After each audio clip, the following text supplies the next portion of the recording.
Corona का कहर बढ़ता ही जा रहा है, लेकिन इस पर काबू पाने का तरीका अब तक सामने नहीं आया। हालांकि कई देश इसको कंट्रोल करने में सफल भी हुए हैं, लेकिन इस वायरस की सबसे बड़ी समस्या यह है कि अगर एक बार किसी को ये चपेट में ले ले तो अन्य लोगों तक जाल फैलाना इसके लिए आसान हो जाता है।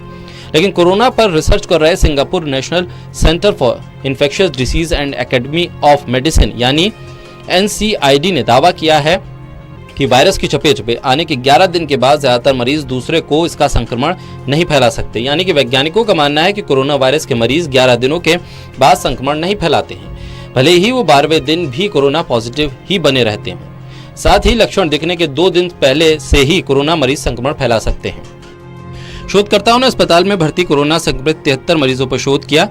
रिपोर्ट के मुताबिक मरीज में कोरोना के लक्षण होने के 7 दिन तक उसके शरीर में वायरस की संख्या बढ़ने और हवा में इसका प्रसार होने की आशंका अधिक रहती है, लेकिन 8वें से 10वें दिन के भीतर ही कमजोर पड़ जाता है और 11वें दिन ये पूरी तरह से नष्ट हो जाता है। इस बारे में भारतीय मूल के डॉक्टर अशोक कुरूप का कहना है कि इस अध्ययन के नतीजे बेहद सटीक हैं।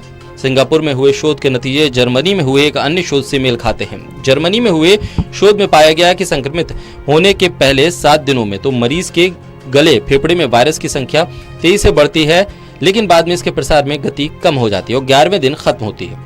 दुनिया के कई देशों में 2 बार नेगेटिव टेस्ट आने के बाद डॉक्टरों ने ये माना कि कोरोना के मरीज ठीक हो गए हैं। हालांकि सिंगापुर की स्टडी का सैंपल साइज छोटा था, लेकिन नई जानकारी डॉक्टरों के लिए महत्वपूर्ण हो सकती है। रिसर्च का मानना है कि बड़े सैंपल साइज में भी ऐसे ही परिणाम देखने को मिलेंगे।